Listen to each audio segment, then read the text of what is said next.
people are not just there to follow movements, they are also there to follow certain enthusiasm of life. Hello dear listener, and welcome to Strolling. In this extended episode, I'm speaking with Pancianinho, who's well known as a capoeira master, a teacher, and a dancer. Since I found his Instagram a year or two ago, I've been quite inspired by his movements, as well as his positive, playful, and friendly approach to life. In our conversation, I tried to understand what makes him that way, so we ended up talking about the many layers in his masterful teaching style, what motivates someone to show up regularly and practice, maintaining joy in one's work, and what it means to record and share videos online. He started capoeira so young, he said it was before he even knew who he was. So it really strikes me that despite focusing on for decades, or being endlessly refined in his craft, he can still be so approachable and open to talk about many other things. It's a real privilege to have this moment, and I hope you'll enjoy our exchange. Let's get into it. You seem to really like teaching and know how to find students where they are, guide in this gentle way, come up with cool metaphors, and it seems you're super curious about that. I've seen some of your vlogs. You talk about finding ways to explain things, for example.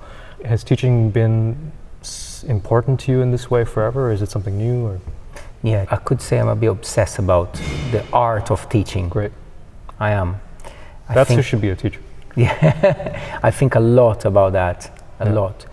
I started teaching very young, and I think now I think about these things in a different way, and I think all of these things are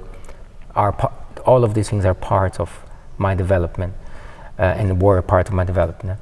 So I started young. I come from a family of teachers. Almost literally everybody is a teacher. So my father teacher, my uncle teacher, my grandmother who brought me up teacher.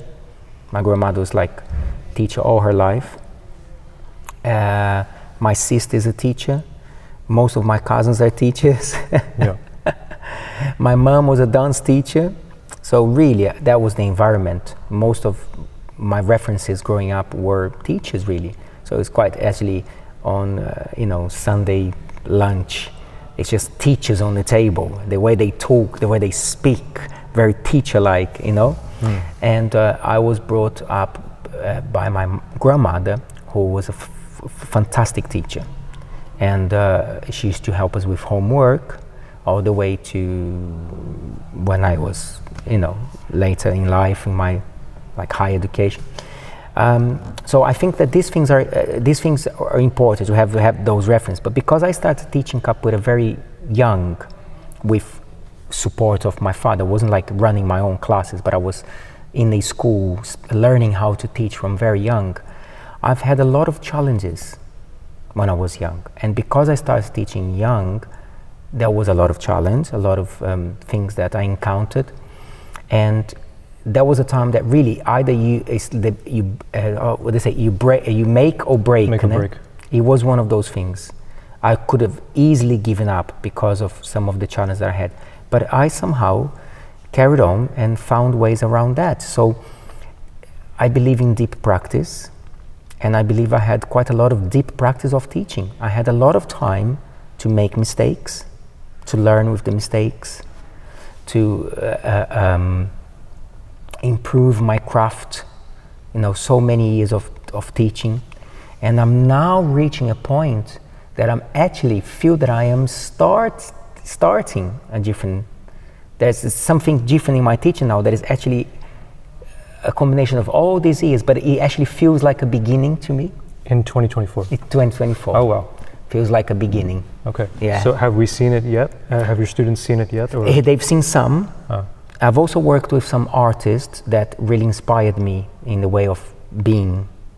And I make notes obsessively as well. Right. I write lots of things. So I treat it as a craft. Yeah. And I feel privileged to be able to do what I love. And I do feel responsibility in improving my teaching methods. Yeah. I definitely feel I owe to the students that they come back in 1 year, 2 years, 3 years, and they see some things are always getting a bit better. Not that I'm not going to make mistakes, but right. That they feel this guy, it's also learning the craft of teaching more. So I don't feel established, this is me. Well, like you say, you just started this year. This year, I feel like this year has been very different for me. Yeah. Yeah, so I work a lot of some concepts of, I think resilience played an important role for me, and the idea of, they call it anti-fragile. Oh.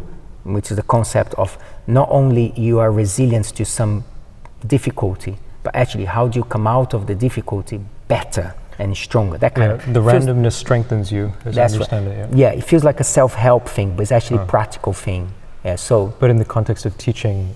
In the context of teaching is when you encounter a situation that is difficult or challenging, how do you actually turn that into the best possible for everybody, for you as a teacher? So those kind of challenges, they will eventually, that's what experience really is going to be, strengthen you. Okay, and how many years have you been teaching since? In the UK, I've been teaching for 24 years, but I started teaching quite passionately from the age of 15. Funny enough, I did not want to be a teacher as title. I loved teaching. Now I understand these things more. So I really loved teaching, but I never saw myself as a teacher. I really didn't. So much so that when I was going to get my teacher's grading, it wasn't something that I was really fighting for. I enjoyed, I liked the whole thing, the ceremony, receiving a title and all of it. Of course, I felt proud and all of this thing.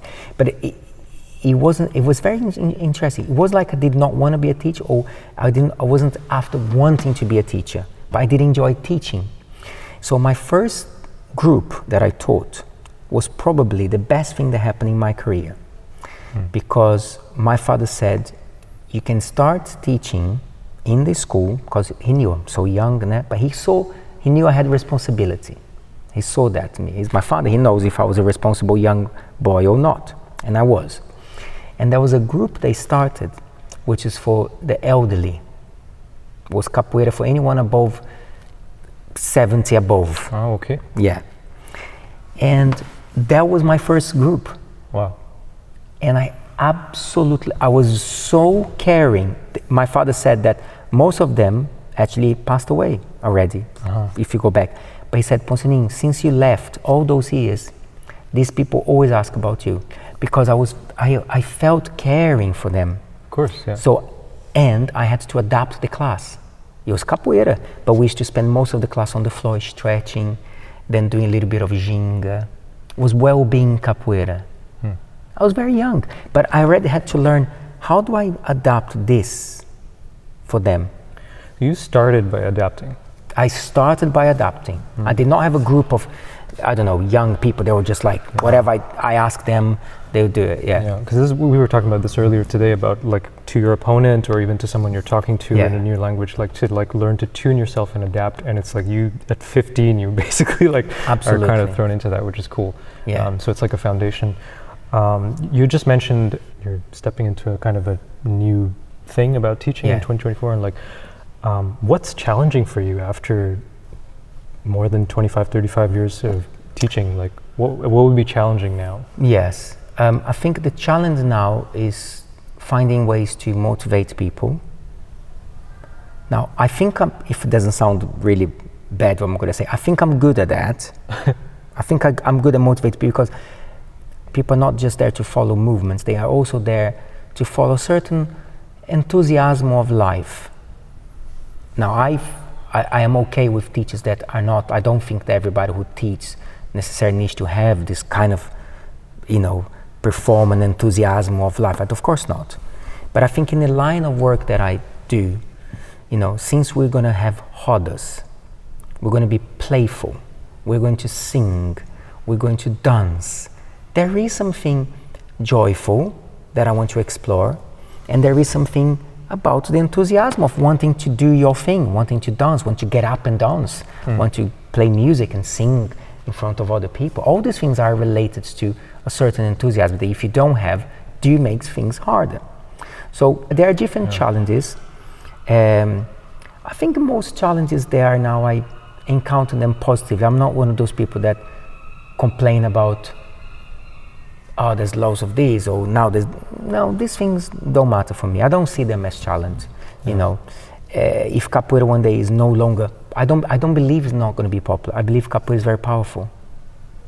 I think when people encounter a class that they enjoy and a nice environment, it can always be there. Capoeira can always be there. So that is the demographics of capoeira, or where capoeira is at the moment. For me, I'm fine with that. So the challenge is the discipline and the continuity. How do you keep things running? Yeah. That's a challenge, because it's easy for me to go one day and do a class and make everybody, but what about tomorrow and the day after and the day after? So how you maintain the continuity, that's a challenge. How do you do that? So of course, I can tell it's my life's work. I do that by maintaining my own practice. Right. That's one thing for sure. If you love what you do, then other people will see it. Absolutely.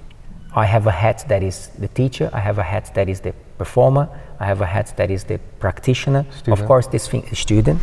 These things are all intertwined, of course. They can be, and I think they should be sometimes. I also find that these things go a little bit deep into my life, to be honest, this kind of answer, because when I think about my childhood and when I think about things that I wanted in my life, I think that I still carry these things with me. So back in the past, there was a desire to, the word is not to save, but I felt immense duty in supporting my mom. But really, it took over my life when I was a young boy. I wanted to support her financially, because I knew she back then, she's all right, but back then it was very difficult for her. And I did not live with my mom. So there's a slight thing there of right. Anyway, so I had this projection that I had to be someone and do something, and this kind of a success. I wanted to make a success story of my life to be able to help my mom. So that was a very powerful driving energy in my life, very powerful. So if I would, sometimes, even to this day I do this, if I go to perform and I need a little bit of energy, I just imagine my mom sitting there watching my performance. Wow. And then my Just energy, like that? Yeah. And no matter what situation is, I will face it. I think that says a lot, yeah. Yeah, but I know it's the whole Freudian thing, but it's actually, it was a genuine thing. I felt she needed my support financially to help her in her life, things like this. Right. And so I wanted to work hard. There were other people as well in my life, that I wanted to support. Anyway, so my first many years of my life here was also building up to this, building up my work. So I suppose what I'm trying to say is, it was a cause I was driven to. So sometimes when you have this kind of devotion, because I approach my artistic work as reverence, it's devotion. No, I don't profess the religion side of anything. I really don't. It's it's secular, but I approach as reverence. I approach as devotion. There's no two ways about that.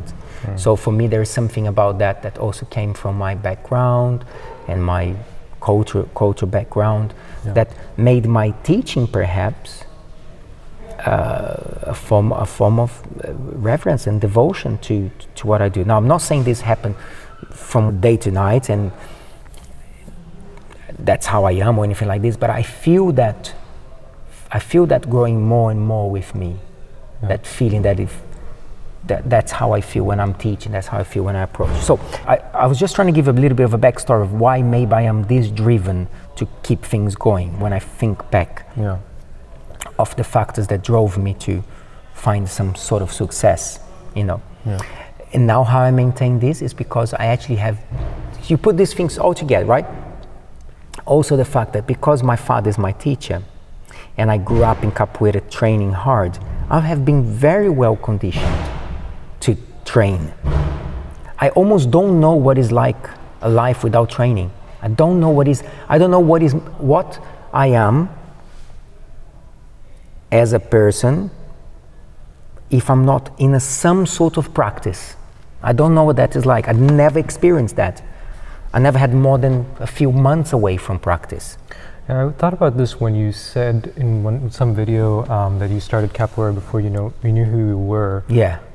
So, do you ever think about maybe you could have done something else, like now that you know who Yes. you are? Or Oh, of course. So when I was a teenager, I had other things I wanted to do and other arts that I wanted to pursue as well. But I do believe that once you become good at something, you start to fall in love with that. Not always, that's a generalization, of course. But I did capoeira without knowing. I was very young, so I was just taken to capoeira. And when I became a young teenager, or maybe 10, 11, before really becoming a teenager, there were other things. But they were always in performance or physical. So I wanted to dance, acting, so right. all of that stuff. When I was a teenager, Brazil was the metaphysics, the superstition, the metaphysics, the spirituality, the new age. We had a big boom of new age in Brazil. And that was a very important fact in my life, because from the age of 11 to about 15, 16, I was quite obsessed with all of that stuff. So I studied meditation quite a lot as a young boy. I actually went to a retreat. Think about who does, oh my God, I think about these things now, who actually, even to this day, I mean, hello. And I went to a retreat in Rio de Janeiro, which I asked this is a crazy story, because as I told you, my mom couldn't really afford these things. And I was scared to ask my father because it was a little bit too new age. I think he thought, my son's going to go to retreat. Who are these people? And I remember to this day, I don't remember exactly how much it was, but I remember that my mom won this local lottery and she won the exact money for the retreat. It's crazy. So I went to a retreat where I learned meditation for a week as a teenager. Anyway, I came back to Guaratinguetá thinking that I was the Yuri Geller, I thought I could bend but I was but that stuff, the whole self-help and the motivational and força da mente, that was the main thing, the power of your mind. All of that stuff was from an impression young boy's mind. When you're a teenager, a new band comes out and you get obsessed about a new band, and with me it was about that stuff. So I married all these things in my teaching now. Yeah, I sense also your allusions to magic. Yes. And I really love this thing you described in your vlog about the sun making you want to practice. Yeah. Like the way that the sun, as a young student, the sun shines into the room and it's just, there's something about it and it's beautiful and you hear the birds and like, you're not even talking about capoeira or whatever it is you're studying, it's just like these other things. And it's interesting how you describe that. Yeah, my sister said to me, my sister, one day if you go to Guará, I would love you to meet her. Very interesting person, very huge influence in my life. And she said that she analyzed the way I romanticize things sometimes.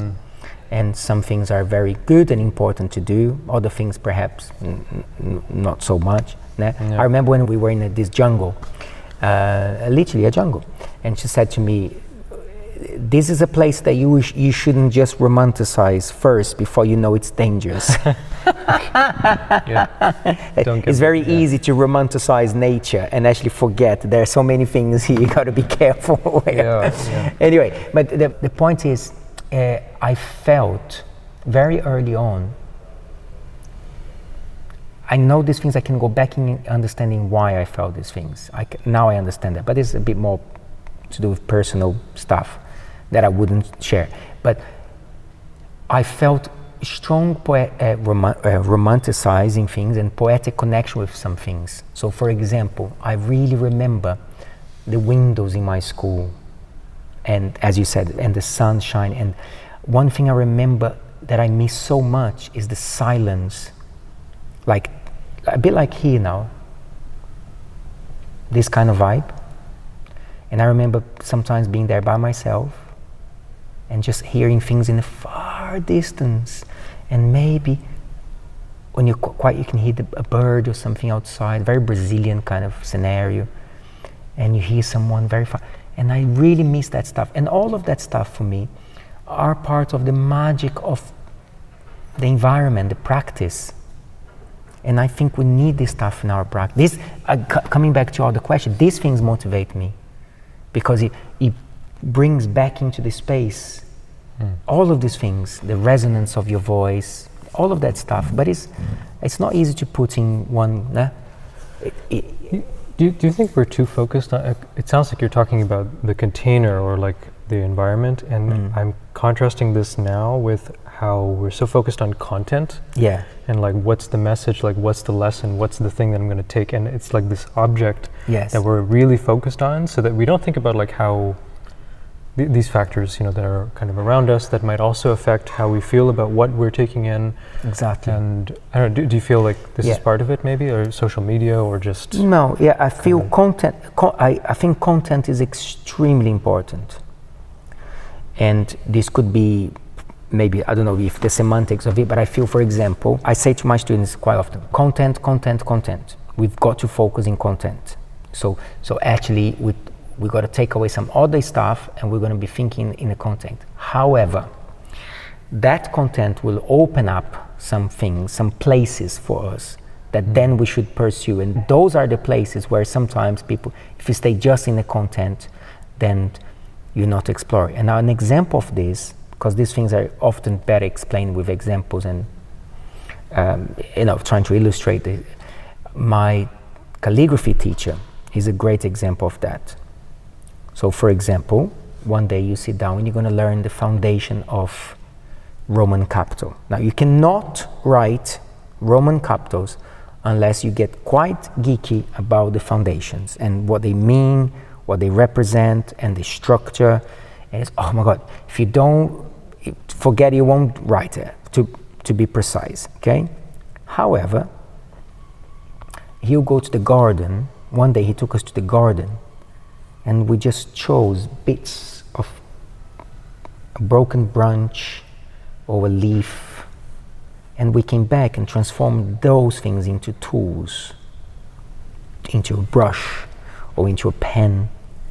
And the feeling of I took this, there was this big thing here like this with this flower at the top, and then I cut and then I turned into a lovely brush, and someone else just took a little bit of twig with some leaves and was just thing. And we felt and it was our abstract stuff that we're writing. And for me, I felt this is it. This is so beautiful, going into the garden. Yes, I want to learn Roman capital. I want to learn how to write beautiful that. But being able to go to a garden, pick up a bit of plant. Then, when I came out of that session, I was walking on the street, and everything I saw was potential calligraphy tool. Exactly. So the world changed. In one session, he changed the world for me. Yeah. And that's what I think capoeira can offer so much, because it's also streetwise, how to be streetwise, how to be cunning, how to diffuse energy of others. All of these things that we hear in martial arts, if we're going to explore that area that a martial art philosopher could in relation to life, you can absolutely do that with capoeira in the most beautiful way. You can do that, expanding the environment. I don't know if that was your question, but... I don't remember my question. Yeah. Something else I've been wondering about, because I spent like, I'd say last week or so, just listening to some of your other podcasts or things that you've put out, and I just observe this kind of abundance. There's so many, you've tried to do a vlog, and then you tried to do a podcast, and you're doing like movement videos and some of your classes, and just thoughts like, you have so much you want to share, and you're excited, and like, do you find that overwhelming, just to have so much to want to? Yeah, I actually enjoy making videos. That's what I said to my students. I actually enjoy. There was a few things. I was holding on the YouTube for quite some time. This is many years ago. Many years ago. I don't know. I felt like, oh. And then one of my students said, "You're being silly. Put some stuff out there." And then I thought, actually, even for me to look many years to come. I mean, you mentioned 2 or 3 things already in this conversation from those logs. Right. It's a library Yeah. You know, and I know maybe it's not as secure as a book. A book is a book, you know, being able to open a book right in front of you. But it is a library, it has been there for many, many years. The amount of people that have told me this stuff goes a long way for me. They have showed a sincere feeling of being just grateful for having some information in capoeira out there, that they're like, this has really helped me to go through many things. Obviously in the pandemic time is when you see more videos because people were at home, and now for this, if I'm going to do something for the community, I'm going to do it now. I'm going to start with my students as well, sharing information, why not? So there's all of these things. It's a sort of archive. When I look back how I was doing things 10 years ago, 5 years ago, what I was training last week, I feel like an archive. But also I actually enjoy making the videos a lot. You do editing yourself? I do. I learn, I edit myself. I want to get better at that stuff. I'm not super technological. I do all right, but I want to get better. I don't watch, I know this might sound crazy, I don't actually watch myself much. I don't watch those vlogs. You could catch me and say, I can't remember. I like making when I edit and I put out there. And I just feel that a lot of stuff that I do and that I love, if there were people did this before, I would really appreciate it. Anyone who ever did these things in the past, I really appreciate it. So in Brazil, there was a videotape. Maybe I'm going around blocks. I'm going to answer your question in a better way now. When I was a teenager, and when I became obsessed with capoeira, I was given by my father a videotape of Mestre João Grande. And I swear to you, I could not sleep. I was watching that over and over and over. I started to walk like him, talk like him, move like him. I loved the man. I was obsessed because I saw him doing things that no one else was doing, pirouetting in a roda. He was a dancer. He is a dancer, you know. He's still very much alive, thank goodness. But the videos that I saw at that time, and it was nice because, of course, that time there wasn't many things. So whatever you got your hand on, you bathed yourself in that so many times. You squeeze it out, yeah. You squeeze it out. That's the thing. You didn't just. I know now there's so much and it's difficult. It's like, what do you watch? You can just keep scrolling, yeah. And keep scrolling. And also, even with me, you can go so much class. People say, they complain now. They say, you got too many things to watch. I'm like, oh, really? You complain? You complain I've got too many things to watch? I can't believe that. Let me tell you about my day. Back in my day, we didn't have videos yet. Exactly. So anyway, so I felt, my goodness, these things can inspire people. Don't underestimate that. And then throughout, just to finish this bit, throughout my video recording, there were some videos where I never expected to do as well as they did. And when they did, I thought, I've got to keep doing this. Because literally I have one video I posted, I swear to you, I thought, I didn't think anything of it. Yeah. I just put it out there as an archive. 30,000 views later, and then there was one video of mine, that was one of the highest watched sport video on YouTube. Cool. So I was like, okay, people are watching, keep going, why not? Yeah. Yeah, I think about that also with my project. I feel like often what I put out is what I feel like, oh, this is great, and this makes me want to do it more, and I feel like sharing it, or just like, I've never seen this in some way, and I want other people to have the same thing. So I'm maybe more involved or attached when I'm putting something out. It's very rare that I would put something out when I don't care, you know, or however you said it. But that's interesting to observe. Yeah, it motivates me. It motivates me to create content. Yeah. So I think this is also a good bridge to doing everything yourself, which is like my kind of chronic issue, I think. Yes. Like the amount of things that I think I'm trying to manage, it's kind of, I describe it as being crushed under the weight of my own prolific output, and because I have like apps and I'm like writing and I have these videos and I'm traveling and like language. Overwhelming. It's just kind of too much, and then sometimes I feel like I'm not doing anything because I'm trying to do everything.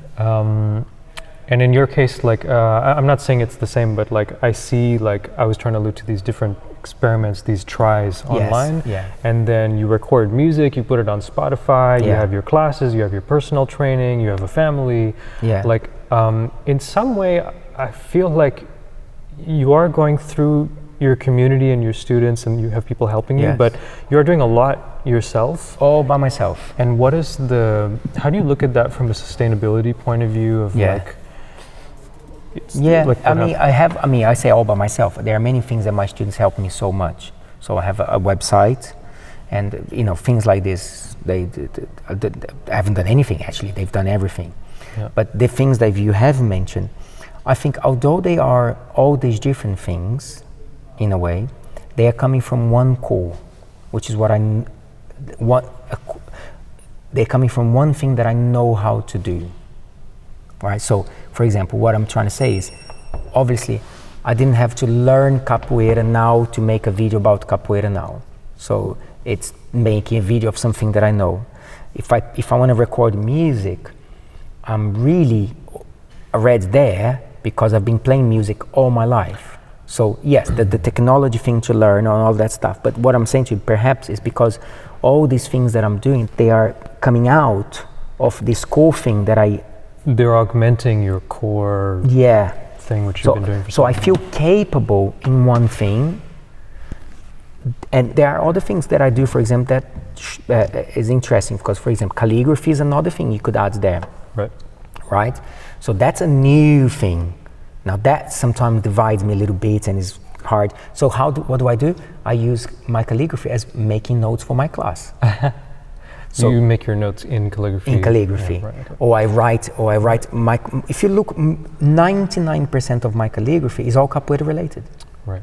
So I'm writing some thoughts, or I'm writing something about the texture.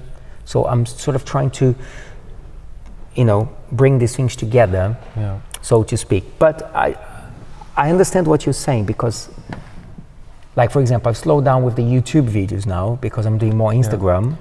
But it's phases. Let me rephrase a little bit, because I think it's not so much about your personal expressions, because of course that's really personal. You wouldn't want to delegate to someone, and I'm trying to think about these aspects. Maybe it's more to do with your classes itself. Like you might be the person doing the booking, and you're doing the training, and of course you have students doing classes sometimes. But like, I wonder how you see like delegation in what you do, and like when to get other people to do something instead of you versus you taking on all the responsibility. Like, how do you find balance? Well, some things are simply logistics, because I can't see myself asking someone else to run my YouTube, for example. I think that would be actually counterproductive unless I had the money.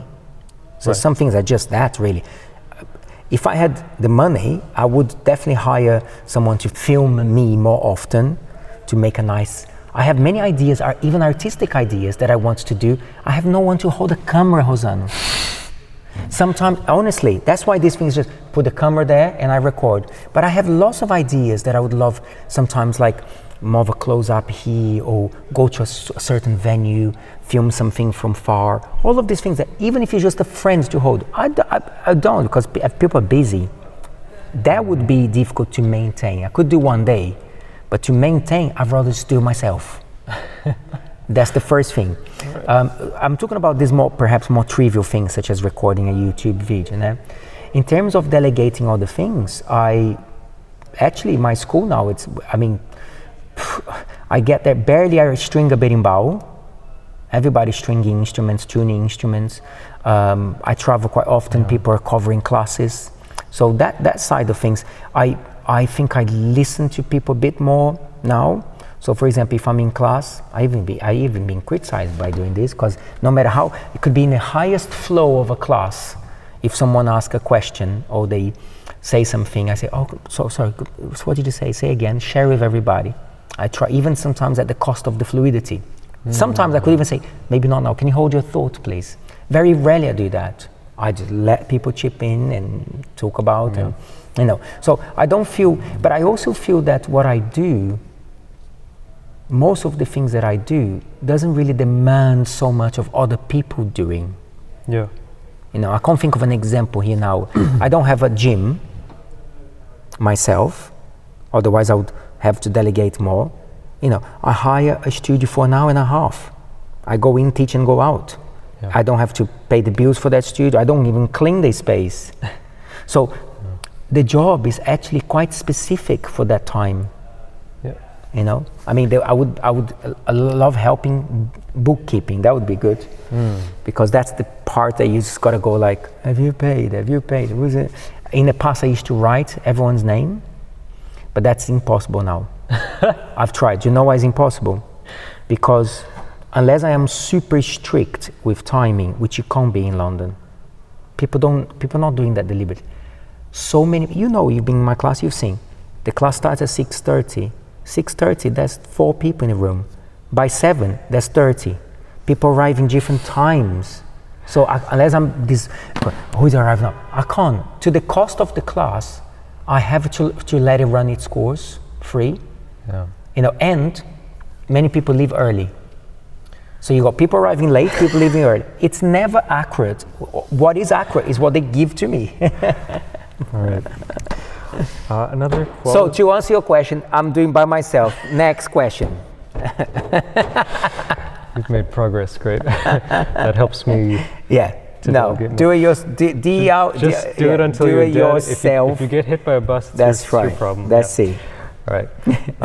Something else I quite enjoy about you, I think a lot of people do as well, it's just you have this like, you know, radiance, this like positive, you smile, you're just kind of always good vibes. Like, I don't know how you do that. And it comes through in your movement as well, like you're just this joy. I mean, maybe that's specific to capoeira, but it seems like just generally in your life you are kind of like that. Like, yes. Why is that? I feel well, it's difficult that is a difficult one to answer, because there's a lot there. A lot do come from practice. So let me tell you this now. It is a conscious thing of mine to train myself to be like that. Wow. And I think it's my responsibility. I'm not doing, it's not a mask, because I don't come out of class and go like that. No, I feel happy. I'm doing something that I love. I'm teaching. People are coming to see me. I feel responsibility in bringing some of that. And then you practice this, you get better at this, and you fake until you make it, in the sense that you actually, you know, body language talks about this. You smile, you don't want to smile. After a while, you're actually feeling the smile. So, and you do this for many years, what I'm trying to say to you. You do this for many years. Actually, you look back and go, do you know what?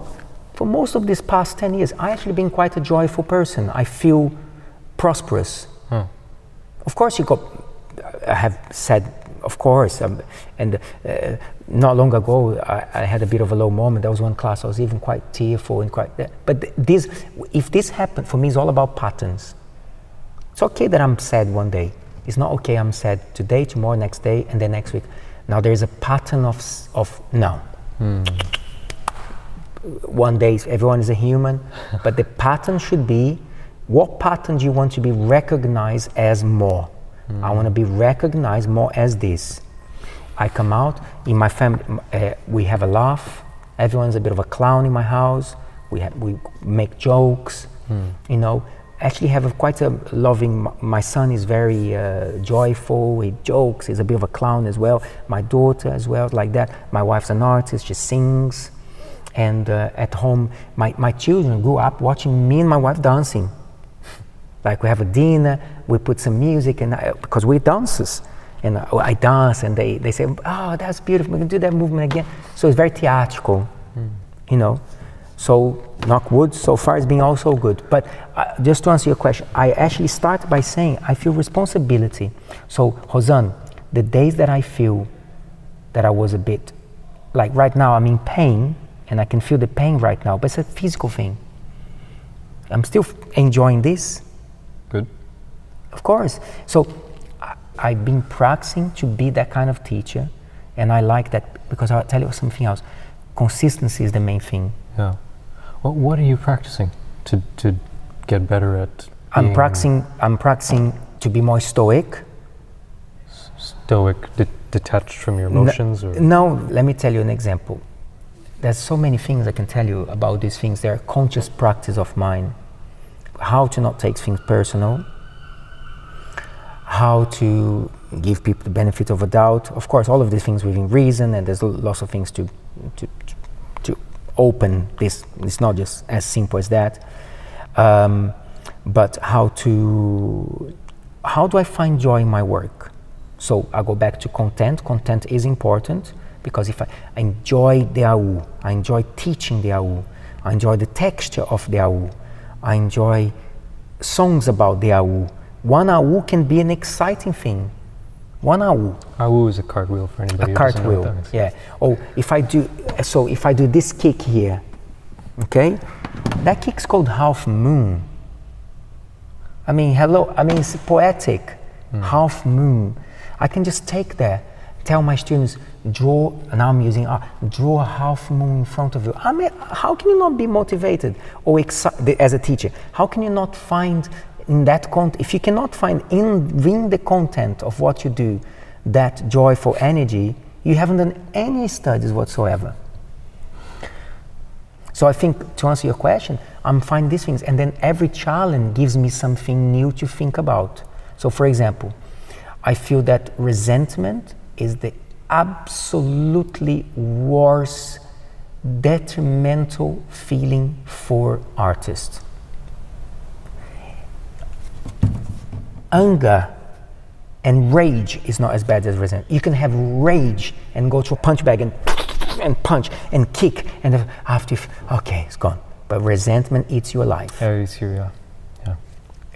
I feel resentment may be only good for a poet and maybe a painter, but for movers, for art, for physical practice, you better be very careful, because when you feel resentment. So I practice these things, how to not create, and how to, it's of course not easy, and we're humans, but all these things about, for example, resentment is one big one.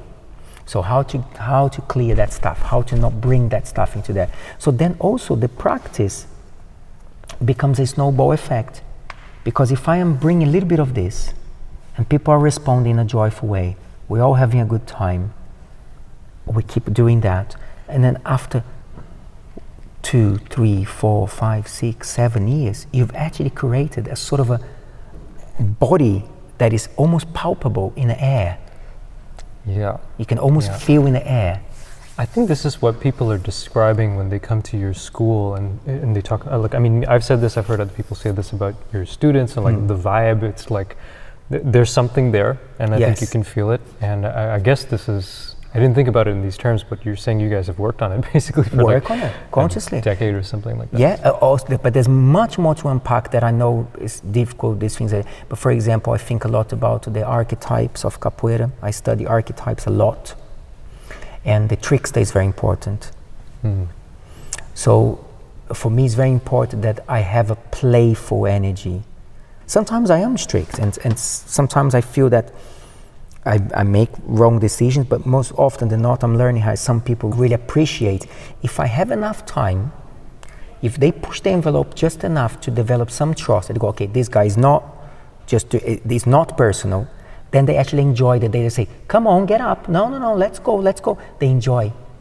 They feel, thank God someone is telling me to get up and try again. It's not patronizing. It's not like, when I tell you what to do, it's not that. They don't feel like that.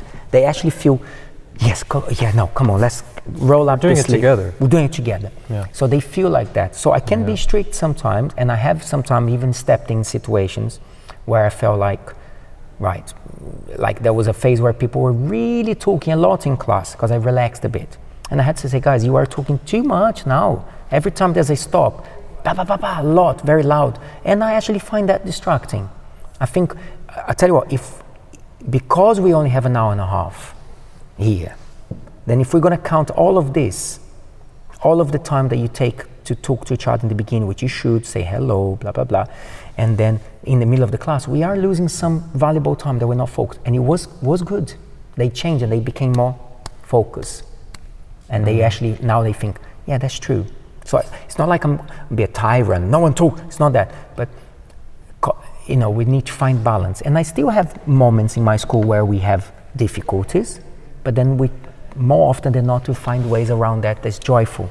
Yeah, I guess this is like the counterpoint to this like good vibes all the time thing. That like what doesn't work, or what's you know, do you have problems?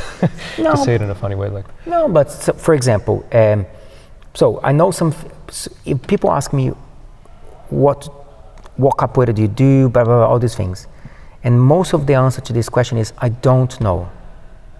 So I don't know exactly what I am, and I don't know exactly where I want to go. I have very good ideas,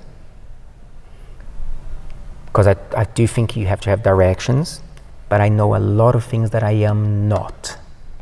That's very important. And one thing that I know that it doesn't work for me is aggression. So for example, when people are changing all the time, it doesn't mean that they don't conquer grounds.